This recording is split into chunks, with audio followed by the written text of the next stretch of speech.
మార్కెట్లో ఇన్వెస్ట్ చేసి మీ డబ్బులు డబుల్ చేసుకోవాలనుకుంటున్నారా? సుందరరామిరెడ్డి గారి సెమినార్ కి అటెండ్ అవ్వండి.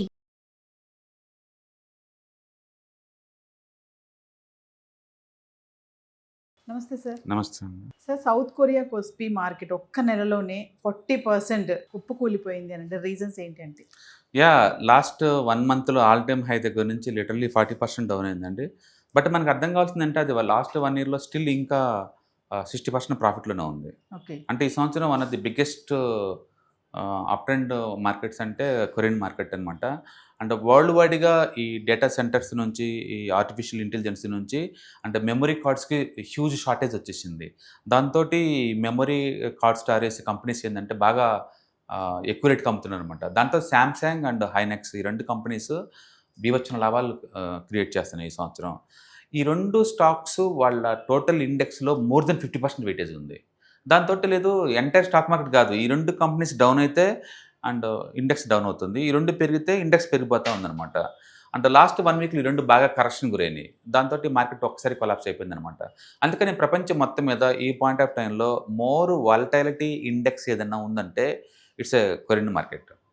అది కోసుకుని ఎందుకంటే ఆ దేశంలో ఈ లివరేజ్ ఈటీఎఫ్స్ ఉండటం, పబ్లిక్ అంతా ఈ డెట్ ఫండ్స్ని బ్రేక్ చేసి ఇన్సూరెన్స్ని సరౌండర్ చేసి మరి డబ్బులు తీసుకొని స్టాక్ మార్కెట్లో ఇన్వెస్ట్ చేయటం అండ్ లివరేజ్ ఎక్కువ అవటం వల్ల మార్కెట్ బీభత్సంగా పెరిగింది.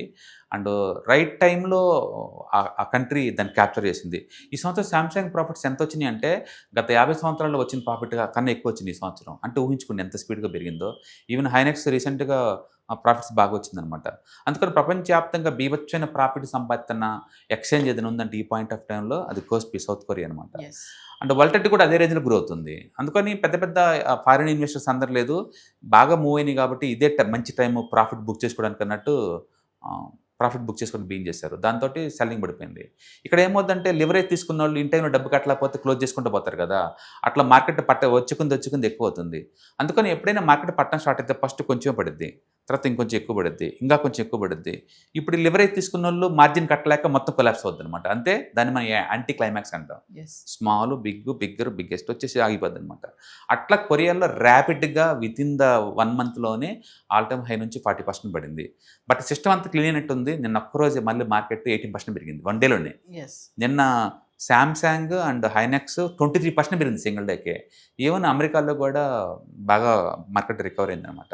ఏదైనా కానీ ఇప్పుడు మనం ఉన్న area more volatility prone area and plus or minus index పట్టడం అనేది నార్మల్ న్యాచురల్ అయిపోయింది. ఇప్పుడు టూ మచ్ వాలటైలిటీ జోన్లు వస్తున్నాయి.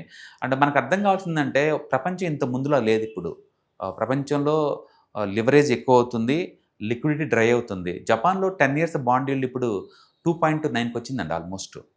అంటే అది ఎంత అంటే విత్ ఇన్ ద 1 ఇయర్లోనే డబల్ అయింది వడ్డీ రేట్లు అక్కడ జపాన్లో. ప్రపంచానికి ఫ్రీగా డబ్బిచ్చే జపాన్లో వడ్డీ రేట్లు డబల్ అయినాయి. అంటే 10 years bond yield more than అంటే 2.8 దాకా వచ్చేసింది. అంటే దాని మీనింగ్ ఏంటంటే ప్రపంచవ్యాప్తంగా ఇక స్ట్రెస్సే ఉంటుంది. వడ్డీ రేట్లు తక్కువ రీజన్ అయిపోయింది, ఇంక లేదు అది. అందుకని వాలటిలిటీ ఎక్కువ అవుతుంది ఇంకా రిస్క్ అసెట్ క్లాస్లో. అందుకని బిట్కాయిన్ కావచ్చు లేదా స్టాక్స్ కావచ్చు వీటన్నిటికి వడ్డీ రేట్లు ఎక్కువ అవుతాయి. అంటే ప్రపంచంలో ఇంతకుముందు ఎప్పుడు లేనంతగా ఈ టెక్నాలజీ కంపెనీస్ అన్ని బీభత్సంగా అప్పులు చేస్తున్నాయి. ఇప్పుడు ఫేస్బుక్ కావచ్చు, యాపిల్ కావచ్చు, ఎన్విడియా కావచ్చు బీభత్సంగా అప్పులు చేస్తున్నాయి డేటా సెంటర్ల కోసం. లక్షల కోట్లు అప్పులు చేస్తున్నాయి. ఇంతకుముందు ఎప్పుడూ లేదు అంతగా. అదే టైంలో జపాన్ వడ్డీ రేట్లు ఎక్కువ అవుతున్నాయి.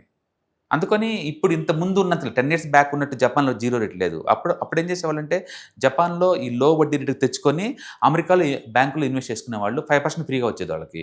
ఇప్పుడు అలా కాదు, జపాన్లోనే 2.8% దాకా వడ్డీ అనేసరికల్లా అమెరికా నుంచి ఉల్టా జపాన్కి వస్తుంది.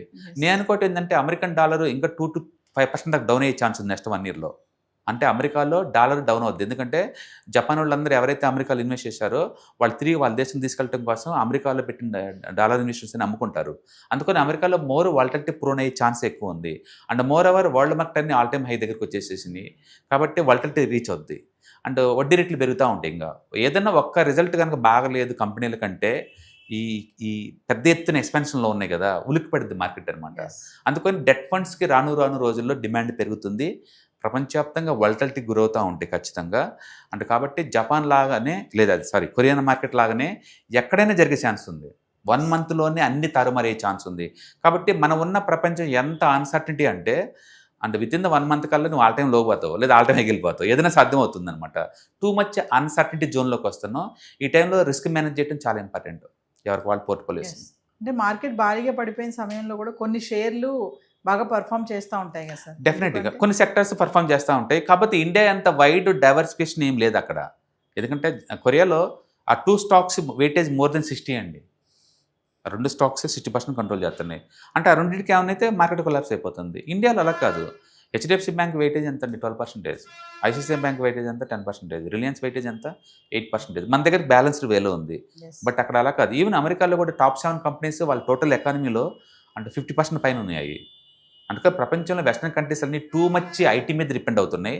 వాటికి ఏమన్నా అయిందంటే రిసెషన్ అక్కడ. Yes. బట్ ఇండియా అలా కాదు, ఫుల్ వెల్ డైవర్సిఫైడ్ అనమాట. అందుకని కరెంట్ కండిషన్లో మిగతా అన్ని సార్తో పోల్చుకుంటే ఇండియాని బెటర్ పొజిషన్.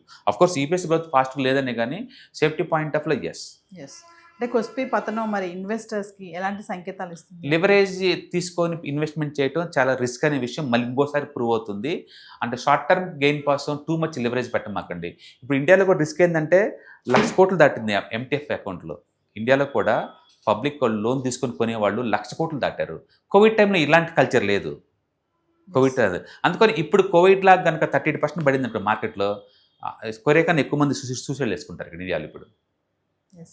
అందుకని మార్కెట్లో మన ఇండియాలో కూడా ఒక 5% పడితే తట్టుకుంటారేమో కానీ 10లో 15 పడితే మన దగ్గర కూడా అంతే. ఎందుకంటే ఎంటీఎఫ్ అకౌంట్స్ అనేది చాలా పెద్దగా పెరిగింది ఇండియాలో. మోర్ దెన్ 1 lakh వరకు వచ్చింది ఇక్కడ ఇప్పుడు అది. అందుకని లివరేజ్ ఎప్పటికీ డేంజరే, రిస్క్ గేమ్ ఆడుతున్నారు. కాబట్టి ఎవరికి వాళ్ళే సేఫ్టీ చూసుకోవటం బెటర్. Yes. అంటే పొజిషన్ తగ్గించుకోవటం బెటర్ మార్కెట్ పడుతుంది అనుకున్నప్పుడు. Yes. Thank you. Hi, one day classroom ఎన్విరాన్మెంట్లో ఆఫ్లైన్ వెబినార్ జరగబోతుంది. అంటే ఇంట్రెస్ట్ ఉన్న పార్టిసిపెంట్స్ ఈ కింద స్క్రోల్ అవుతున్న నెంబర్కి రింగ్ చేసుకొని సీట్ బుక్ చేసుకోండి. దీంట్లో ETFs, index funds and mutual funds మీద completely and hand holding experience మీకు ప్రొవైడ్ చేయబడుతుంది. దీని ద్వారా ఏంటంటే మనం ఎసెట్స్ని స్టాక్ మార్కెట్లో ఎలా మేనేజ్ చేసుకోవాలి, ఎలా గ్రో చేసుకోవాలి, ఎలా ప్రొటెక్ట్ చేసుకోవాలో అంటే ప్రాక్టికల్గా నేర్చుకుంటారు. కాబట్టి ఇంట్రెస్ట్ ఉన్న పార్టిసిపెంట్స్ కింద స్క్రోల్ అవుతున్న నెంబర్కి పింగ్ చేసి సీటు రిజర్వ్ చేసుకోండి. Thank you.